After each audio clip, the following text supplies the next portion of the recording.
This is the Relevant Podcast.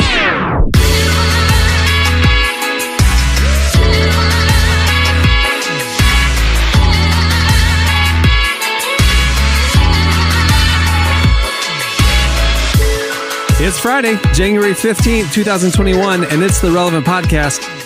Here in Orlando, I'm your host, Cameron Strang, and I guess I should say a caveat that we record this show on Wednesdays, and so I'm assuming that it's Friday, January 15th, and the world hasn't exploded. If that's the case, joining me from Loveland, Virginia, it's Jesse Carey.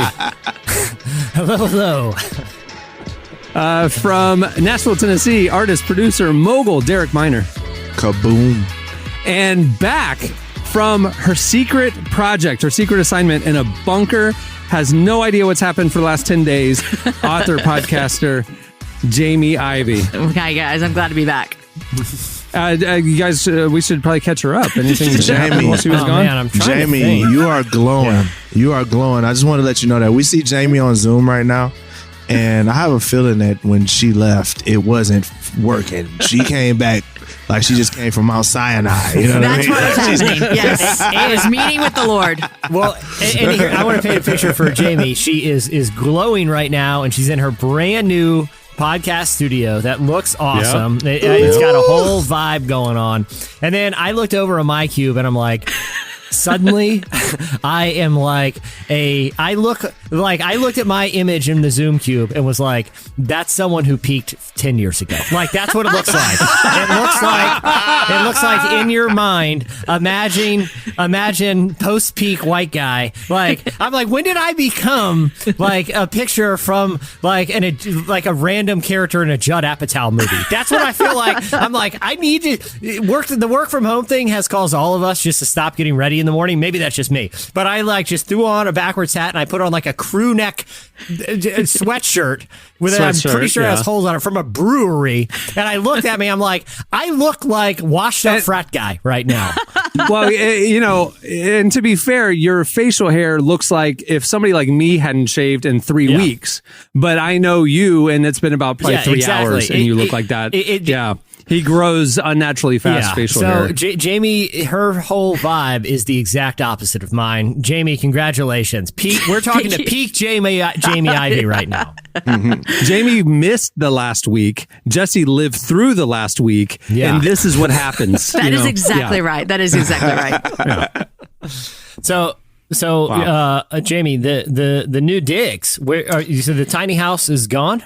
The tiny house is still there. My husband now occupies it, and now I have an office space with an office and a podcast studio. And I need do clarify that he's not living in the tiny house. I kicked he's him still out. happily married. If you do the wrong thing, you know what I'm saying? You said that he's occupied it. It was like you took a lunch break and he ran in there and just is refusing to leave. And he's it's like it's he mine stormed now. it or something. Like he stormed it. It's like a mob came to the tiny house, took it over. Weirdly, he's wearing like a bearskin fur and he's shirtless and his face is painted like an American flag. Yeah. Mm-hmm. Yeah, it's weird. It's weird.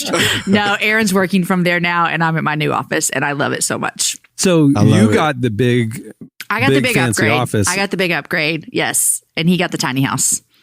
Why didn't you get an office that would have an extra room for him to have an office? Listen, I've always said, like, my husband is a singer-songwriter, worship leader. I used to wish I could sing so that we could like be like that couple, you know, the one that leads together. I'm tone deaf, so that's never going to happen. And then I used to tell Aaron, can we get an office space? And like, we have offices next to each other. And he literally is like, I could never work in an office space with you. So he would never work in an office space with me. I respect that, Jamie, because whenever I see like that worship couple that you're referencing, where a church has a husband and wife worship team, I automatically like. It's not, Bethel has a lot of them. Exactly. Yeah. And here's what I think: that couple also shares a single Facebook page, and they jam their first thing. It's like Mark and Linda. It's just their one first name, and it's like Reynolds. And it's like, guys, it's fine. Just get your own Facebook. They're the couple that when there's a booth. They don't sit across. They're on the sit same next side? to each other. Yeah, and it's like, guys, cool. Okay. Let's just. Why don't you do the early service, Linda? Let Derek do the late. Like we don't. Wait. So when you see a couple sharing an Instagram account or a Facebook page, your assumption is they're the same side booth sitting. my assumption when I see that is husband got caught doing something bad on the internet, Cameron. and now wife shares all the passwords. He should not be on the because I hate like reading. I mean, look, Facebook is slowly bleeding out anyway, especially this week. But like, when you read a comment and it has to tell me which member of the couple said it or who's like in commenting. parentheses, Jan. Yeah, it's like, okay, Jan, just get your own page. Like, let Frank use his content filter Jan or whatever. does not trust Frank. I'm telling you right now, Frank got caught doing some bad stuff. Well, then maybe Frank just shouldn't be on Facebook. Maybe this he was the should compromise that the Facebook the marriage counselor said. To build the trust back, transparency. Frank does not have any passwords. So Okay, well, the reason Aaron Ivey would not want to work with me because he said I would always want to talk to him, and then I'd want to eat lunch together, and he's like, it would not be a good work environment. So apparently, I talk to my husband too much. Those are really bad reasons. Like, Yeah, if we work together, I got to have lunch with you. We need to get Aaron on here. That's cold up. oh man, I'm fine with it for real. All right. Well, we have a great show in store for you today. Director, producer, screenwriter Paul Greengrass joins us. Now, how do you know him? He's the guy behind all the Bourne movies, the Jason Bourne movies. He also has a huge new movie out right now with Tom Hanks called News of the World. It's out on demand today, actually. It's been in theaters over the holidays. We talked to him about why... you guys know I'm a movie theater goer, so I've already seen it in the theaters. Thumbs up? Did you like it? 2 thumbs up. Yes, Nice. loved it. Awesome. Wow. We talked When to is he him... going to do the movie about 2020? Yeah. Yeah. Matt Paul Green- Damon as somebody storming the Capitol. That would be amazing. You know they're going to make a movie about that. They're going to have one about a Capitol police officer. And it's going to be a comedy. It's going to be a comedy as well, just to let y'all know. I mean, honestly, if there were a movie like a serious take on what what happened at the Capitol, Paul Greengrass would be at the top of the list. He's made a name for himself, not just with historical adaptations. I think he did the 9/11 movie about the other plane that went down in Pennsylvania. I think he also did Captain Phillips. But Wasn't Tom Hanks Captain Phillips? He was. Yes, he was. So good. It was so good. But the reason why Paul I'm the captain now. I'm the captain right. now. The reason Look at me. That's good. But Paul Greengrass is a huge deal, especially like he's sort of credited as the guy as the filmmaker who ushered like Hollywood out of the Michael Bay era, because prior to him, action movies were glitzy and ridiculous and huge. It was like the Nick Cage kind of face off, just Right. But when he did Bourne, he kind of innovated this sort of, it's almost, he took like cinema verte principles, which is, kind of over the shoulder, gritty. It feels like you're just dropped the camera in the middle of the action. And that was kind of his strategy for the Bourne movies, where everything feels tight and real. But then you saw the James Bond movies do it. You saw Christopher Nolan take that approach with The Dark Knight. Like if it wasn't for Paul Greengrass, the movies would look a lot different than they do. I thought you were going right to say now. Christopher Guest. I was like, wow, I didn't know Christopher Guest was so influenced by Paul Greengrass. I like these types of movies. I'm not a big action movie guy. I'm not a Michael Bay guy, but I love Paul Greengrass films. Like the Bourne movies. Cameron hates everything that's good. Derek is like, I'm going to try and get you into this version of superhero movies. And I'm like, all right, I'll try it. And then 10 minutes in, I'm like, It's nah, The man, Boys. Yeah, The it's Boys not- is a great television show. Yeah. The only thing about those types of ones is like, I know that's part of the effect, like The Boys, or I mean, there's been a handful, but when the comic book movies they like mix hyper violence with the fun costumes and stuff, I'm like, Right. I don't It's know. like I don't too know. much. Like, I know that's sort of the intent is to make you uncomfortable, but yeah, it is a lot. It's a lot. The Boys is a parody of a comic books. Like it's not that. Like the only thing I think you probably would like, Cameron, as far as like something that's very real, would be the Daredevil television show. The Daredevil on Netflix was very much like The Dark Knight in the sense of the I like fights The Dark were Knight. like actual. Yeah, there were actual fights. Like it didn't feel like somebody's on a zip line like the old kung fu movies. Like it was, they're good. But yeah. I like The the Boys Nolan is ones. excessive. I like the Nolan ones because they're gritty, but it's also like, I can wrap my head around the believability of it, like Yes. the backstory makes sense to me. I can buy in, There's no aliens, magic. There's no lasers out of eyes. It's But that's a whole appeal of Batman in the first place. That's why he's a lot of people's favorite superheroes, because you can relate to him, because he's just all these superheroes and he's just like a guy with gadgets. And I saw my parents get murdered when I was a child. So, I relate. Gosh. Relax. For a very split second, I was like, what? I thought he talked about his parents at Christmas. That's why I went on sabbatical last year. I was my gosh. Inner healing. The other thing is like the Marvel movies, it's like they only have one realistic character, and even he's a joke. It's like, I'm gonna go fight this invincible space god that has a glove that has elemental stones from every source of magic, and our one guy has a bow and arrow with no powers, and we're just sure, man, join the team, go fight him shoot him with a bow, see what that does. He traveled through space and time. Is it like a magic bow? He eats planets. It's just a regular bow. It's not even a cool like hunting bow. It is like a straight up like Legolas compound bow. Yeah. Like, Legolas. It's not even like a crossbow, man. It's like it's fire on the end or something. There's fire that comes out of it. So he has like different tips on it. So like some are explosive. But so some people invisible. His enemy. Leave Hawkeye alone, man. He's a valuable person on the Avengers, yo. His enemy is so powerful, he can literally wipe out the population of the entire universe by snapping his fingers. Right. And we got a guy with a bow and arrow on the squad.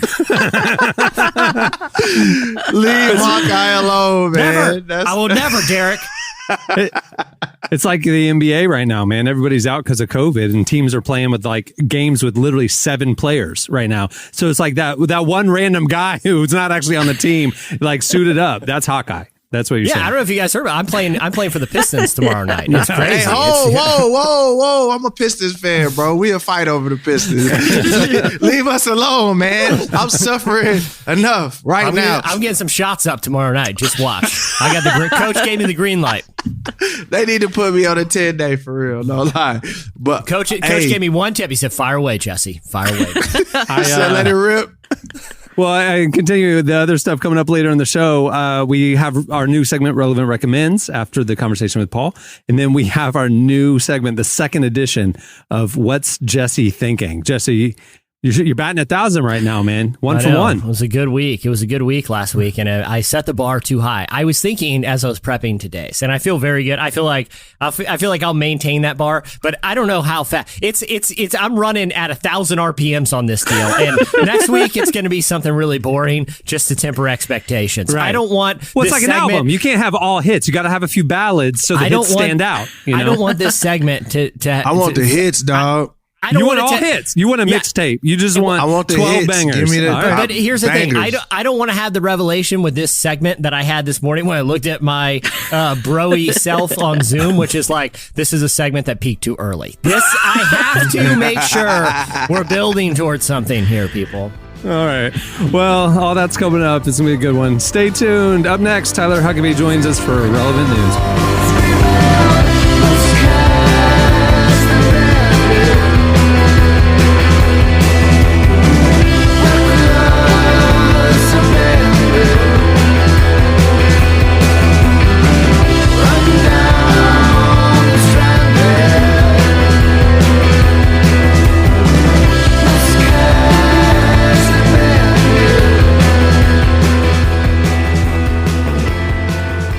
You're listening to Kings of Leon. They're still around. The song is The Bandit. Well, today's episode is brought to you by podcast creation platform Anchor. If you haven't heard about Anchor yet, it's the easiest way to make a podcast. First of all, it's free. There are custom tools that allow you to record and edit your podcast right from your phone or computer. Anchor will then distribute your podcast for you so it can be heard on Spotify, Apple Podcasts, and every major platform. The cool thing is you can also make money from your podcast with no minimum listenership. It's everything you need to make a podcast in one place. Download the free Anchor app or go to anchor.fm to get started. Okay, it's time for Relevant News. Please welcome Relevant Senior Editor Tyler Huckabee to tell us what's happening at the intersection of faith and culture. Hey, Tyler. Hey, everybody. Derek, I need my Leave Hawkeye Alone t-shirt. Leave Hawkeye alone. I need the shirt. I need the merch. Yeah, hey, Tyler, were you just biting? Because obviously, I didn't even realize. I'm sorry, buddy. I didn't even realize you were on. I was so locked into my ranting that I didn't realize you were actually eavesdropping in on that last segment. How much were you biting your tongue? Not to be like, Jesse, shut up, and you have peaked. I don't need. I'm not insecure about it. I don't feel the need to prove myself. You know, I've spent a lot of time online with the haters and losers. I don't get dragged into every single argument, every single debate that comes up. The satisfaction that comes of being right is better than winning an argument. Are you a Hawkeye apologist? I know nothing about this world. I know that nothing you either. love. Tyler, tell him about Hawkeye's cool powers.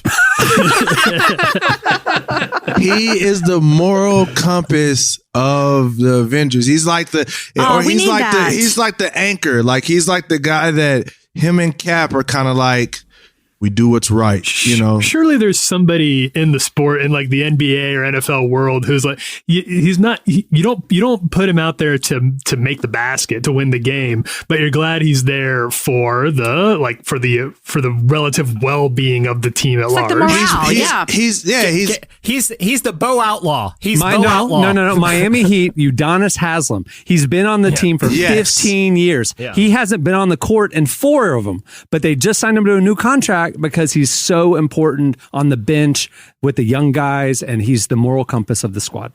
That's the kind of job I want. I want that kind of job right there. I don't really have to get out and play. I just get to be nice to everybody. Well, it's like with the Heat, they're known for their culture, and Udonis is like that standard bearer. When the new guys come into the team, like Udonis takes them under his wing. So that's the guy you're talking about. Yes, he's there. You know, you need him. If you get him out the locker room, you know, next thing you know, they're fighting and you know, they're slandering each other on IG, you know. Yeah, I got you. There again, he's the one putting out arguments, but he's also the one that is on the peak of the front lines to save the universe with a wooden bow and arrow. Yeah, just so glad they got him on the squad. It's like having a blowgun guy with Batman. It's like, who's your new partner, Batman? I don't know, he's got a blowgun. It's like, when is anyone going to combat? When's the last war that's been fought anywhere that they have one guy with a bow and arrow, much less an elite team, just one bow and arrow? It's like the Navy SEALs, like, hey, do we get the bow and arrow guy? You know, it's not happening.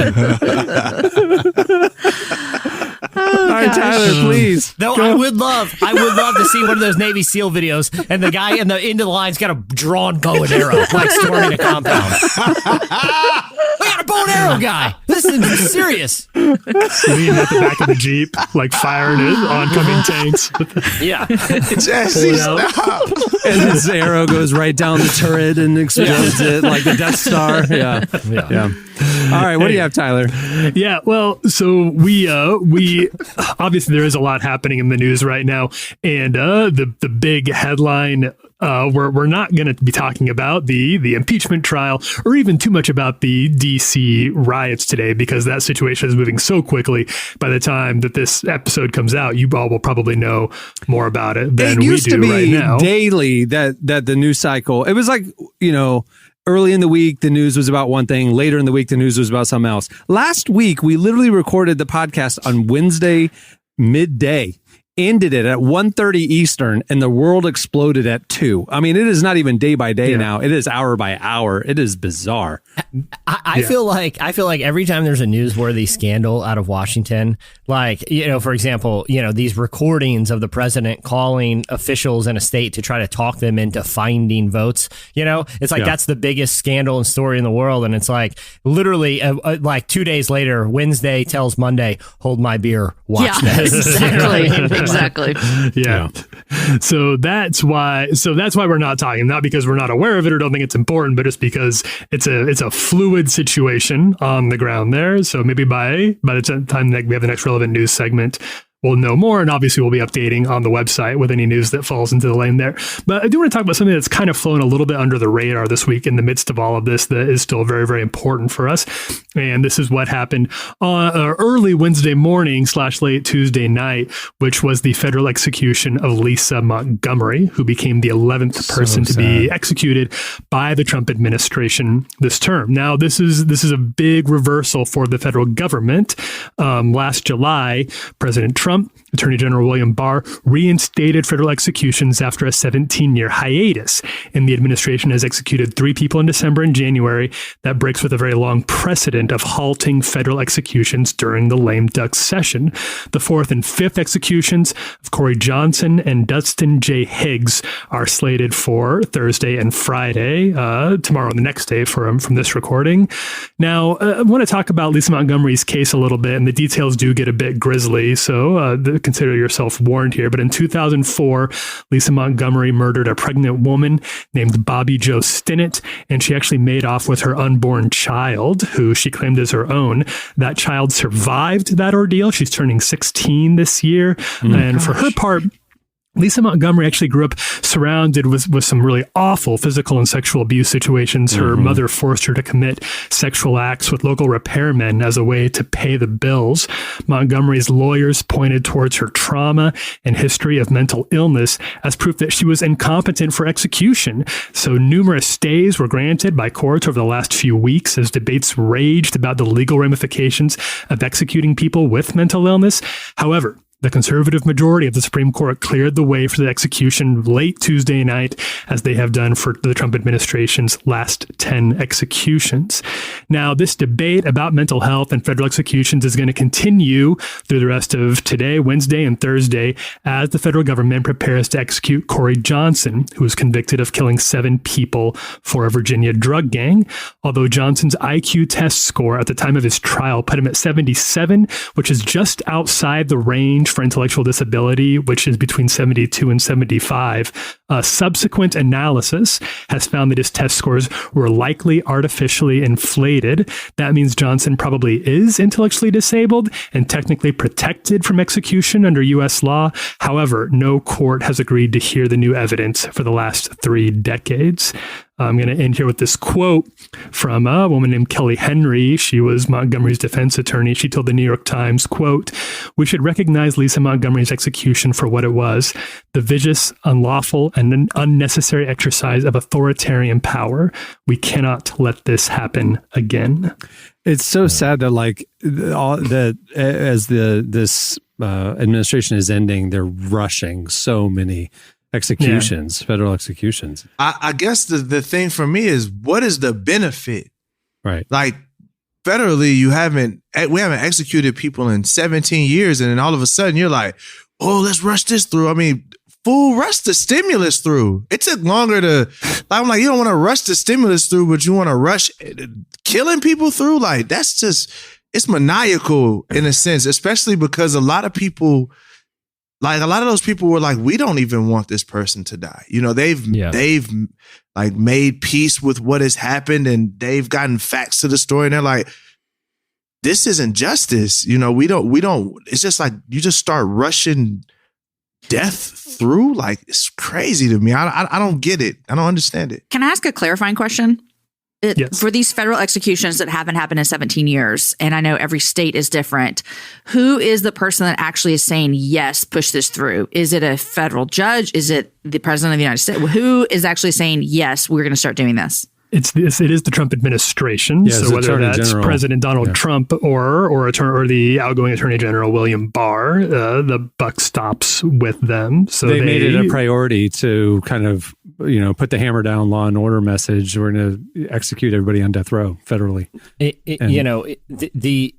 The use of the death penalty, I feel like, is going to be one of the great embarrassments of our history. Will be. Will not remember it very well, that the most advanced society ever to emerge on planet Earth, that touted its grasp on ethics and morality, would allow their government to execute its own citizens. If there's a book Shane Claiborne wrote a few years ago called Executing Grace, that if people You want to be enlightened about the evils of the death penalty and just how arbitrarily it is used. Someone can sit on death row for 10 years and get a phone call and realize they're going to be executed within a week. Like it makes no sense.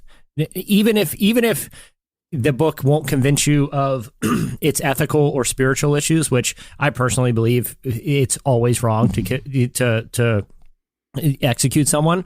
It will convince you of how incredibly arbitrary, stupid, and unethically it's applied, even if you are someone who doesn't disagree with it out of principle. Yeah. A lot of people saw the movie Just Mercy that came out a couple years ago, but the book, it was, years earlier. And I always say that is like if every American should have to read that book. And Brian Stevenson walks through one case in particular through the whole book, but a lot of different cases. And he deals with mental illness and with people with low IQs.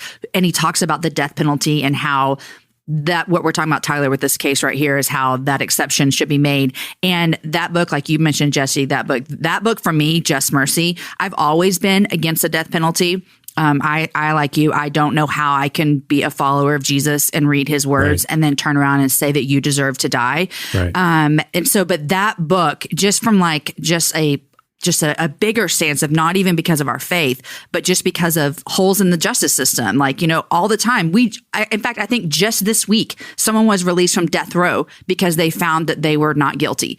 And so if we're releasing people from death row because they're not guilty, what is that? How do we know that every person on death row is actually guilty? And so if there's any kind of flaw in our justice system, I think it's atrocious as humans that we would say, let's just keep going forward because, maybe they did it, maybe they didn't. Who knows? There might be a flaw. Who cares? It is such a devalue of life. That's the American way, though. I hate this conversation is really, I'm very passionate about it because being Black, one of the most affected people groups in our country with this, but it's like that is the American way. The American way is let's not change it, even if it's wrong, unless everybody's mad enough to burn down a building. And then maybe we'll consider, should we change it? Like we've been knowing that especially Black people have been getting juries set up to send them to death. You look at Emmett Till and you look at how many people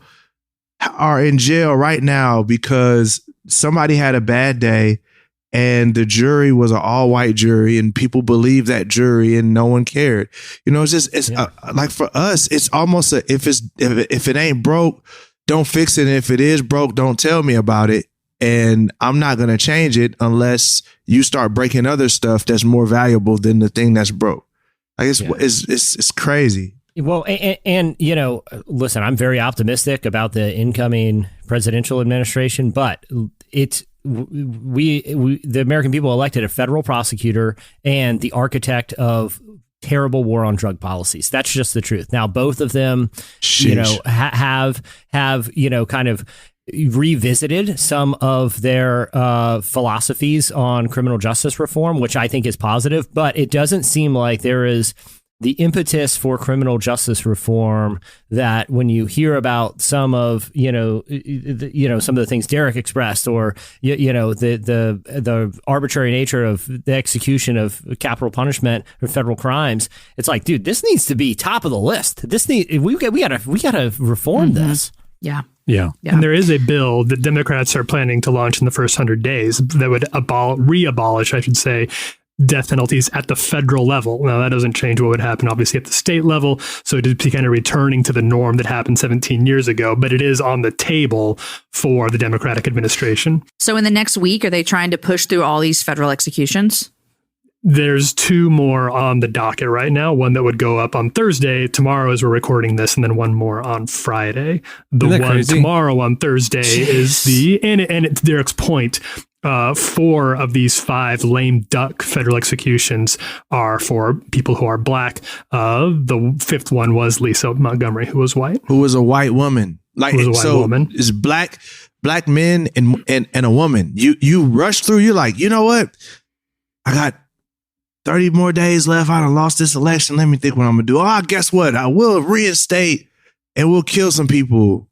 Like that's what you thought to do with your last 45 days. And I'm forgetting his name, but like the guy who was executed only a couple of weeks ago had Brandon Bernard. Yes, had a lot of Christian leaders speaking out on his behalf and advocating for him because, after his heinous crime, in his life in jail. At 18, right, remember, he was 18, which is like... gave his life to the Lord and like lived an exemplary life of being a Christian in jail and, had no mercy and was executed a couple of weeks ago. And it's like, he was a kid almost when he did the crime that he did. And meanwhile, powerful people who happen to be friends with other powerful people who are charged and convicted of federal crimes, including will get out, lying to the FBI. I mean, just get a pardon. It's crazy.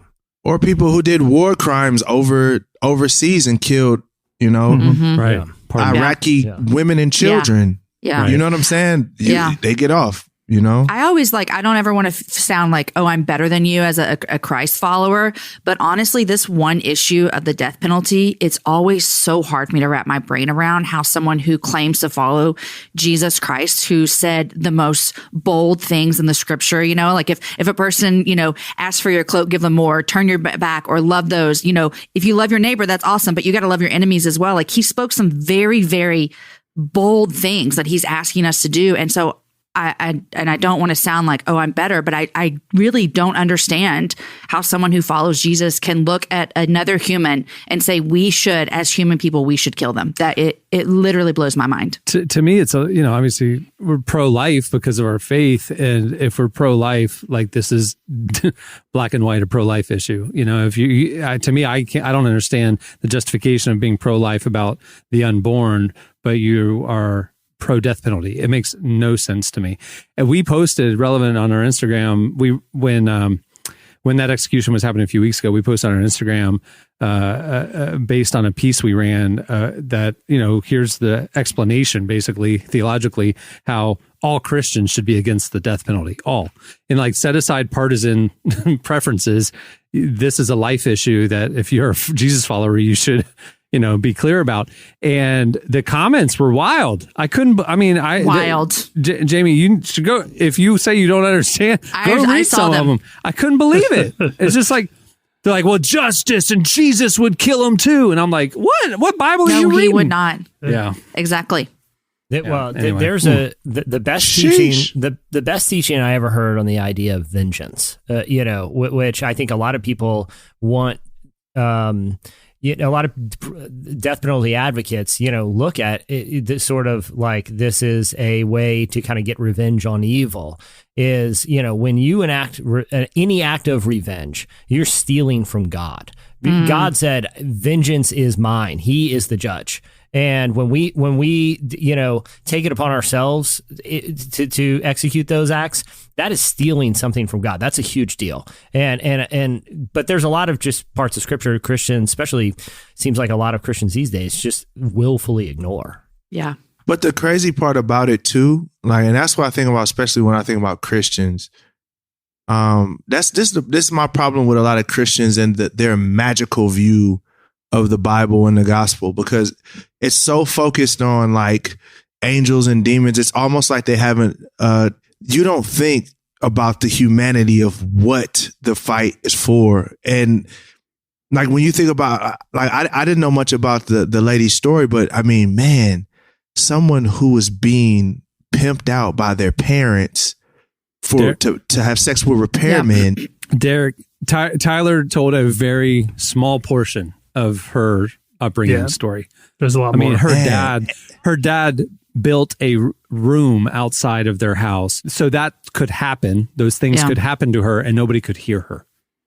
He built a building back there for that purpose. What's wild to me is, okay, someone who's done that, now that doesn't give anyone the right to do anything. No.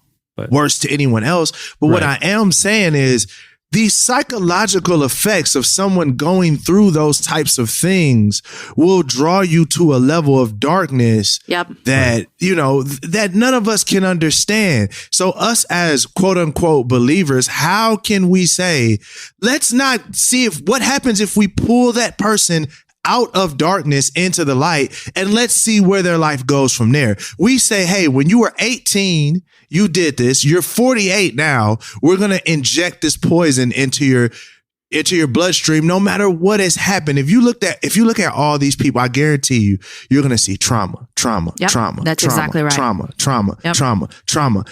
And I'm like, yo, what are we doing here? But that shows the cruelness that our country has yet to look in the face and say, yo, we're done with this. We're moving to love and hope. You know what I mean? To that point, Derek, I would say a lot of people have never met anyone that has endured trauma, or they don't know anyone in a different, economic class than them, or they don't know anyone of a different race. They're just living this like narrow life of white Christian American. And so to them, they're like, oh my gosh, how could that happen? But have you ever sat in a county jail with a girl and heard her story? No. When you do that, it changes your entire outlook on how you see people in the criminal justice system. And that's what drives me nuts, because I'm different. I'm surrounded by people that are traumatized.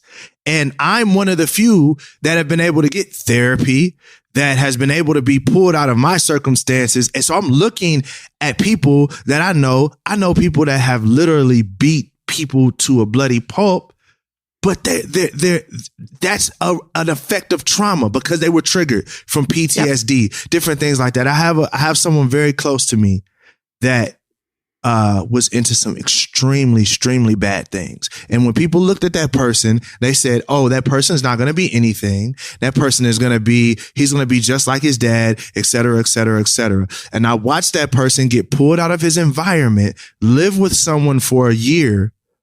And then after that year, that person now owns their own truck. They're driving a truck. They're profitable. They're taking care of their family. They're going back and sending money back home, trying to scoop other people out of that environment. But if you don't at least pull people out of their circumstances and let them have a chance to heal from the trauma, like you don't even know what'll happen. And I think that's what's so heinous even about, oh, we're going to put you on death row for 20 years. Yeah. And then you get your life together like the Brandon guy. You get your life together and it's like, oh, well, we're going to execute you anyway, regardless of the fact that you live most of your life fighting to either undo what you did or repentant and trying to be a better person. It doesn't matter. You did this, 30 years ago.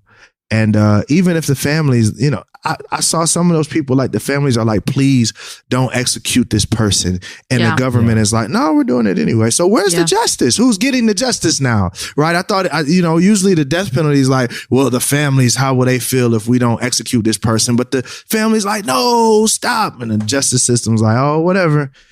Kill another black guy. It's crazy. And I mean, the hypocrisy of some people who, act like their values that lean sort of like this libertarianism is like, well, I'm not going to wear a mask because that's tyranny, but I am okay with my government killing people. It's like, what is that? Right. You know what I mean? Like, how can you be comfortable giving an obviously corrupt institution the ability to literally kill its own citizens? I mean, that's what's happening here. And from the spiritual principle too, like of Imago Dei, people, it doesn't matter what you've done, you're still made in the image of God. Yep. And if you're comfortable killing someone that is made in the image of God, of the God we worship, then that's a very difficult thing to try to reconcile spiritually. And I think that's where it really comes down. There's multiple ways to tackle the idea of let's say abolishing the death penalty, or at least severely restricting it. Whether you come at it from a faith perspective, which I do, and I think most of us here on this podcast do, or it's just, I don't trust the government to do this. They have not proven themselves competent to the enormous responsibility of determining who does and who does not get to be alive in the world. That's not for something as flawed as the government to get to decide. And I don't care particularly which version of that argument you agree with, but I think it's pretty tough, especially for a Christian, to argue with both of those things. Right.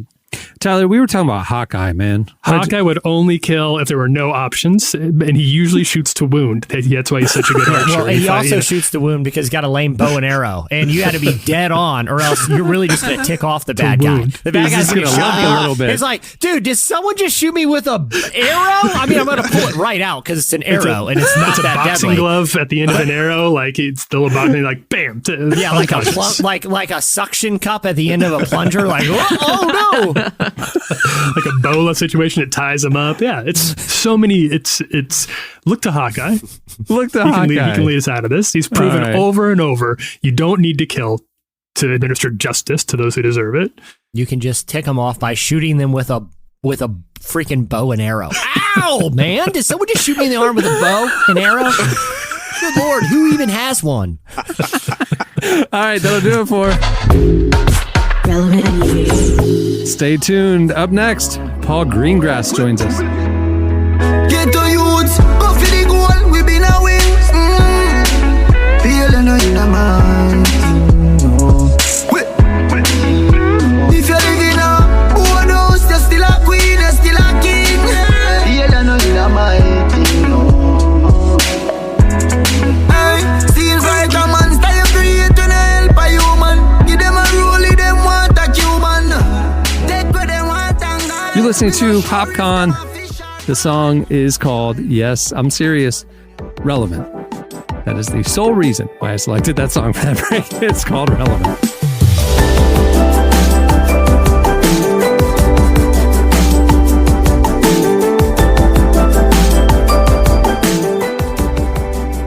Valentine's Day is just around the corner, and many young people have questions about love. In a culture filled with tension over sex, gender, identity, pornography, and sexual abuse, many are asking, is it really possible to follow God's design for purity? Chasing Love is a brand new Bible study resource from apologist Dr. Sean McDowell. In this 9-week study, Sean takes teens and young adults through scripture to answer some of their most pressing questions about love, sex, gender, and relationships. Order today at lifeway.com/chasinglove and save 10% when you use code RELEVANT. Promo code valid through January 31st, 2021.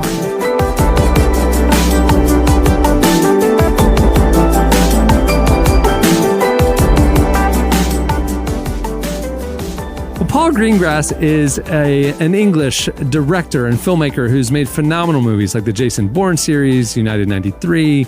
I mean, we listed them all at the beginning of the show. His most recent, News of the World, starring Tom Hanks. Paul sat down with our very own Tyler Huckabee to talk about News of the World, how grace impacts the characters in his movies, and why he believes storytelling can help lead the country out of a dark place. Here's our conversation with director, filmmaker, Paul Greengrass. Ladies and gentlemen, my name is Captain Jefferson Kyle Kidd, and I'm here tonight to read the news from across this great world of ours. So they pay you to tell stories. I ain't never heard of that as a thing a man can do. Well, it's not a rich man's occupation, as you can see. Well, I grew up with Westerns as a boy. You know, they played on television non-stop when I was a kid in the UK.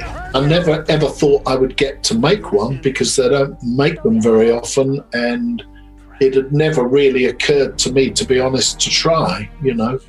Look, the genre is a quintessentially American genre, of course, but it's much more than that, really. It's mythic. What is a Western? A Western is a sort of intimate drama, generally around identity. Who are we? Who do we want to be? Who do we fear we've become? Who do we wish we could be? You know, those questions of identity, played out against a vast, unforgiving, desolate landscape. That's a Western in my book. And at a time when America was becoming America.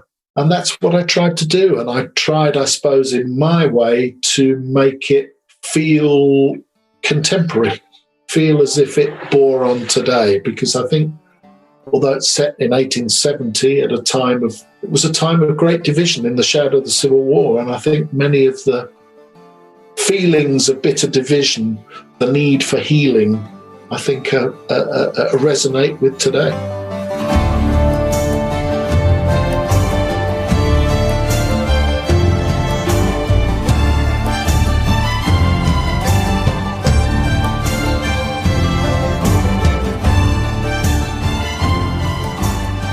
The most striking thing from the first sort of scene in the movie is that this is a world before television, before radio, before social media, before movies, in a remote place where the only entertainment probably of the year is when the newsreader comes to town with a couple of newspapers and reads some snippets of news and stories. In that way, he's trying in his way to heal people, to heal the wounds of his community. Because storytelling fundamentally is a healing act, I believe. I mean, obviously, it's what I do, what I've always done in my life. You know, we tell stories to each other in church, after church, around the hearth, around the kitchen table, in cafes and bars. The stories that we tell reflect who we are and draw our audience together with us. Sometimes they can divide us, but essentially storytelling is an act of connection. And that's why I love that character, because he's engaged. What has he got? He's got nothing. He's lost everything. But he has that most priceless thing, which is the healing power of storytelling. And the communication grows, doesn't it, through the film? People can transcend language. People can transcend their past. People can transcend the pain of the past, the pain of division. In the end, we can heal. We just have to find the road to belonging, the road to where we feel we ought to be.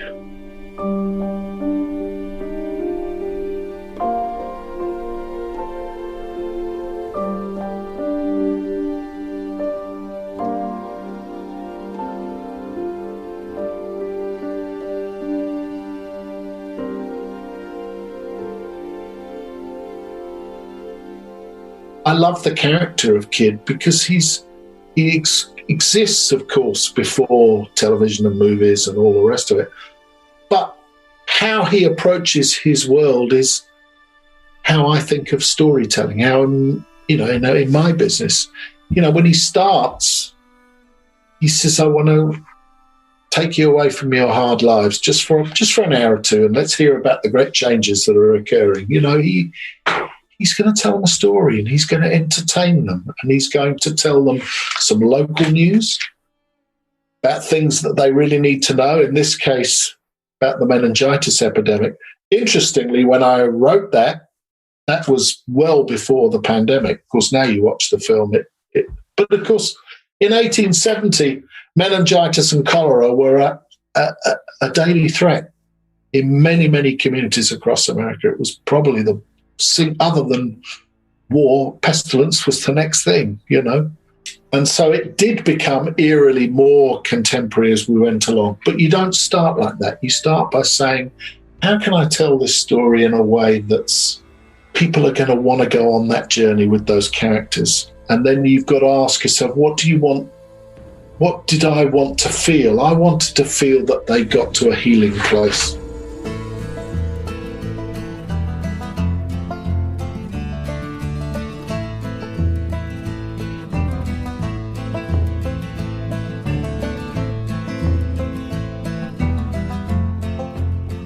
Of course, newsreaders, guys who wandered around from town to town reading news, that had a gospel root, really. In my country, in the UK, those were the Methodist preachers who emerged. And they didn't go into the churches because they were non-conformist, and they gave their sermons out in the open air outside. And of course, as they went around from community to community, and then later the same in America, they brought the good news. That's what they did. And slowly but surely, the good news would become the news, and they'd bring snippets of local news and then, of course, federal news. And so it emerged with a sort of moral element to it. And that's to do with truth, isn't it? Reverence for the truth, which is something deeply, deeply present I mean, I'm not American, but I've had a lifelong love affair with America. I first came to your great country when I was 18 years old, and I love my country and I love America as much. And both countries in their way have a deep historical reverence for the truth. It's an important concept, I think, in your affairs and ours. And ideas contend with each other in the public squares of our newspapers and television screens, don't they? And that's called democracy. There has to be an underlying shared idea of the truth. And at times of strife, that gets tested. And I think it was tested then. And I think it's being tested right now in my country and in yours.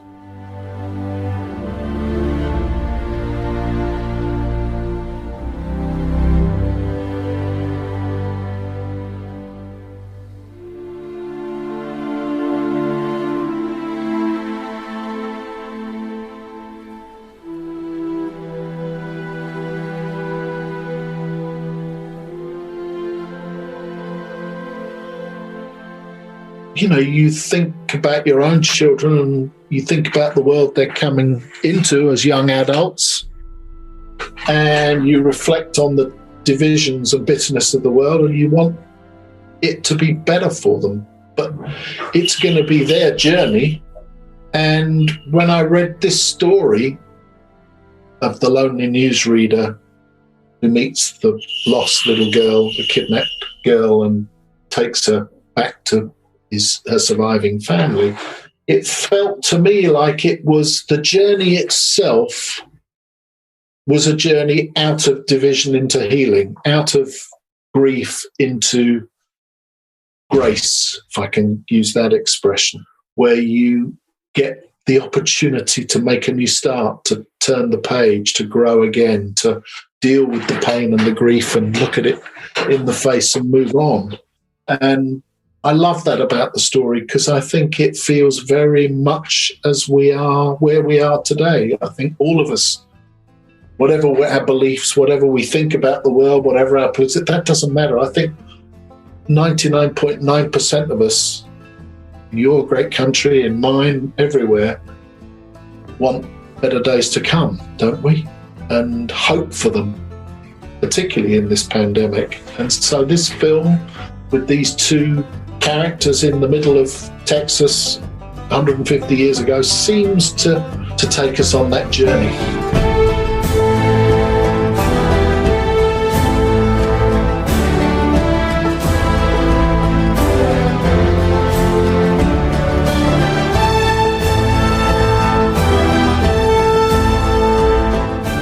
That was Paul Greengrass. Check out his new movie, News of the World, on demand today. And stay tuned. Up next, you're going to hear this week's Relevant Recommends, and then What's Jesse Thinking?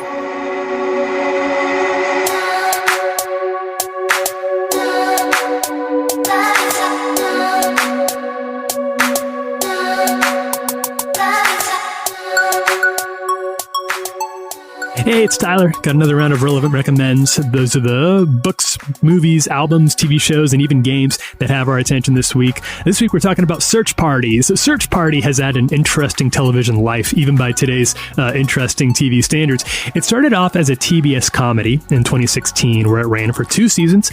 The show was renewed for a 3rd season and made the jump to HBO Max, where it will close out its run with a 4th season that debuts on Friday, this weekend. The shift in the show's quality with that move is really notable. You'll definitely see it, but that strange trajectory isn't half as disorienting as the show itself. So Search Party follows the journey of Dory, played by Aaliyah Shawkat. She's an aimless New York City millennial whose life finally finds some meaning when she learns that a college acquaintance named Chantal has gone missing. Dory takes it upon herself to solve the mystery of Chantal's disappearance, dragging her group of reluctant friends along the way. Those friends, you've got her wallflower boyfriend Drew, their hyper-dramatic show-off buddy Elliot, and scatterbrained struggling actress Portia. They aren't as invested in the case as Dory is, since it becomes apparent that none of them were all that close to Chantal. But like any good millennials, they're invested in their friendships and they're hesitant to rock the boat. And that's really what this is. It's a viciously sharp satire of millennial culture. Maybe TV's best earnest attempt to really roast millennials, since it feels like it's coming from millennials themselves instead of a group of preachy boomers or whatever. This call feels like it's coming from inside the house. The tone of the series is a little hard to describe. It mixes black comedy, uncomfortable drama, and genuine thrills on the way to exploring Dory. She can be sympathetic, she can be alarming, she can be very frustrating, and she can even be despicable in turn as she struggles to keep control of the story she's telling for herself, even as things spiral wildly and absurdly out of control. Now, those familiar with Shawkat from her time as Maybe on Arrested Development will be impressed to see just how well she's grown as an actor. She really nails Search Party's very tricky tone. She gets it just right. And her co-stars are as good. You've got John Paul Reynolds, who is Drew, John Early as Elliot, and Meredith Hagner as Portia. They're also very deft in their depictions of sort of this heightened reality. It feels like part Broad City, part Killing Eve. The show is wrapping with season 4. It's probably just enough time to tie up loose ends, and the show has so far gotten a little better with each season, so here's hoping it ends on a high note. We recommend it. You can check out relevantmagazine.com for more Relevant Recommends. I'm Tyler Huckabee.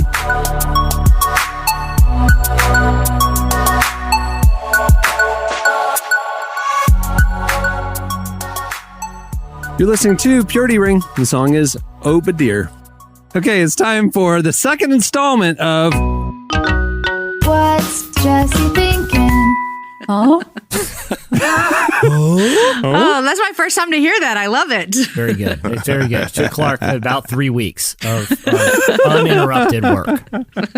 All right, Jesse, what are you thinking? Here's what I'm thinking. I think the CIA is hilarious, and here's why. So,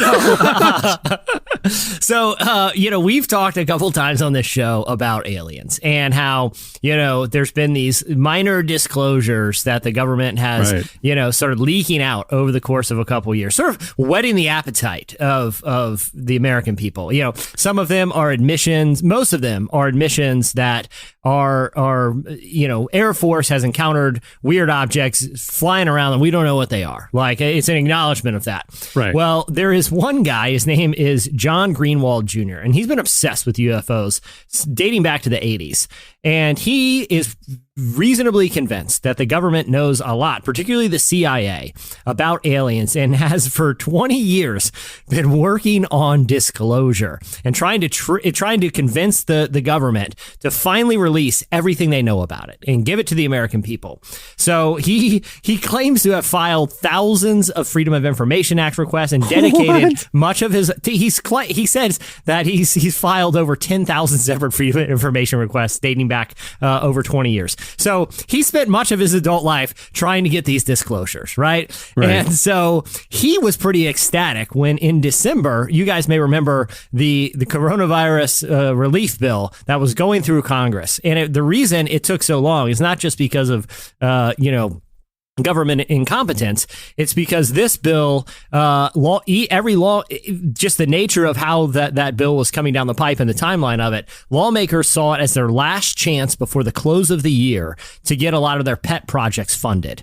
And so lawmakers were just jamming their kind of own little requests for money or things in their district. I mean, there's all research, weird research projects. They were just jamming it in because they knew there's such a high level of motivation for this bill to pass because it's going to give the American people some stimulus money that let's just jam things in and probably no one's going to look, or it's not going to be a big enough deal that it's going to go through. Well, one of the things that was in that a lawmaker slid in there is that it would give the CIA 180 days. It would give them 6 months to release their UFO files finally, largely thanks to this guy, John Greenwald Jr. That's in the COVID relief bill? I saw this the other day. It's in the COVID relief bill, and they said you have 6 months to do it. Well, so John Greenwald's excited. All of his work is finally paying off. Well, the CIA has a little method that when forced into a corner, they decided that, everyone's going to be waiting 6 months for this thing. When it's finally time for it to be revealed, it's going to get a lot of press. The CIA does not like press, right? They do not like media attention. So they decided to surprise John Greenwald last week, 2 days after the storming of the Capitol, by telling him, here you go, because they knew if they released the information between now and the impeachment, no one's going to talk about it and no one's going to care. So they're smart. So they call up John Greenwald and be like, hey man, I know you're waiting 6 months, but so it's flown largely under the radar because the other stories have been preoccupying the American psyche. So this information has now been released, and not only has it been released, but here's how they released it to John Greenwald. It's almost like they're trolling. Like this is why the CIA is hilarious, because they gave it to him in the form of a CD-ROM. Okay? No. To literally quote John Greenwald, who even has a device that can play a CD-ROM. Not me. So Derek, describe the cover of this CD-ROM. By the way, CD-ROM is just a funny word. Okay? Like, I haven't thought about a CD-ROM. Like, the last time I thought about a CD-ROM was like, oh, Oregon Trail has an update. You know what I mean? Like, I ain't gonna lie, yo. What this joint looks like is this looks like somebody's independent worship album. With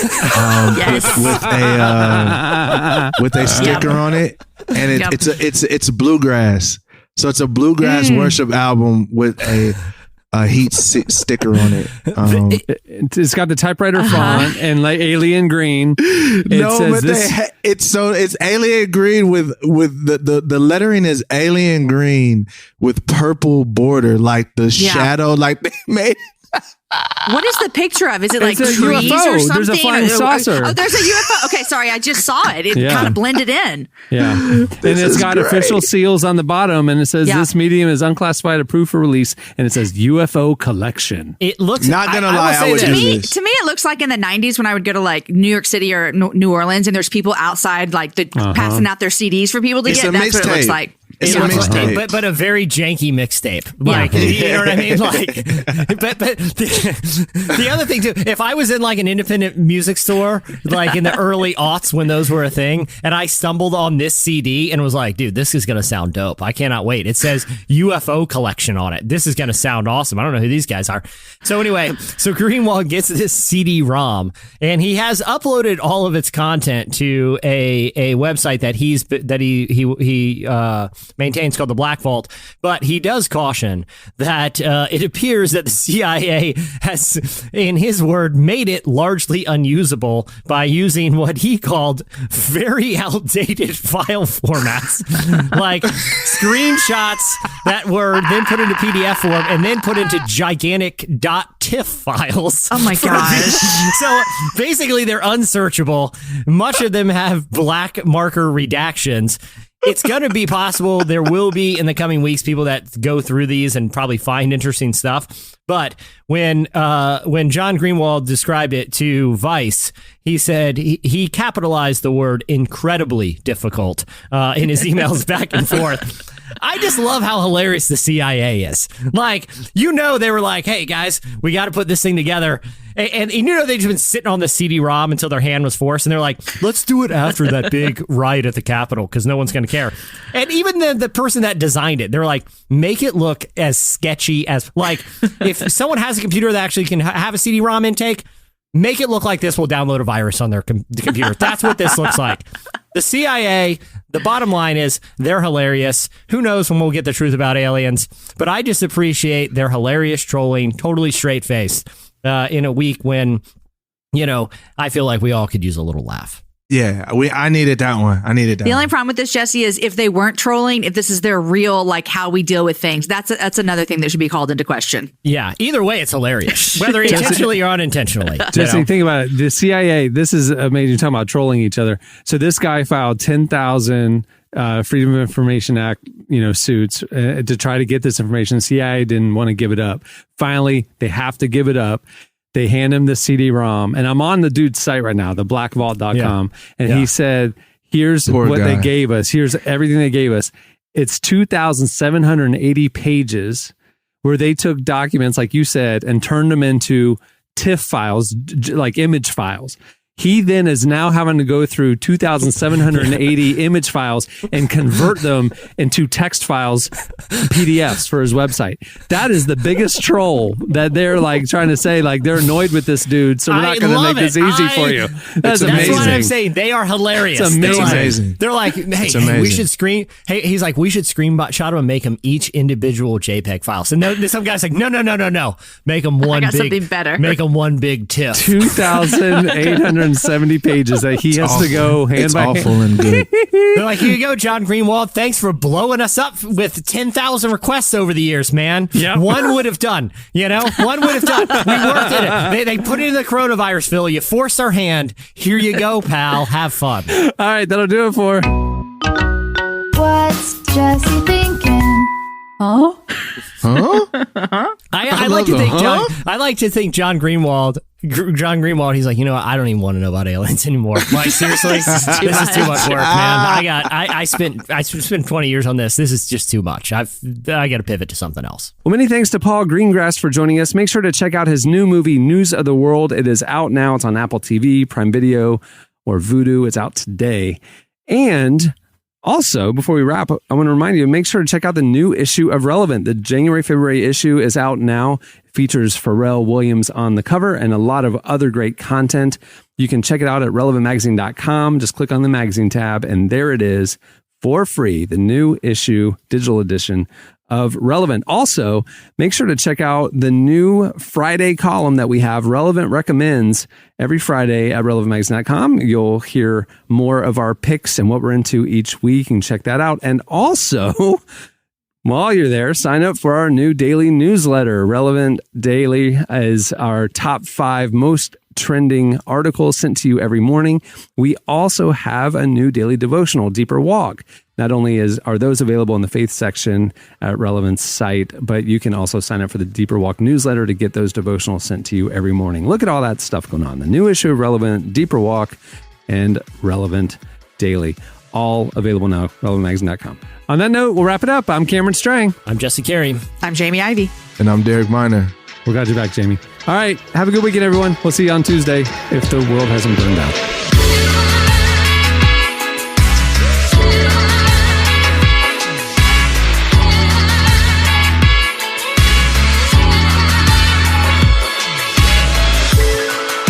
Thanks for listening to the Relevant Podcast.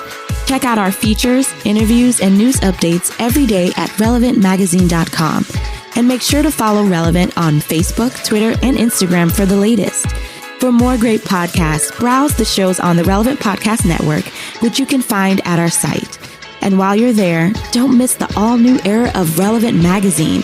A new issue releases every other month at relevantmagazine.com.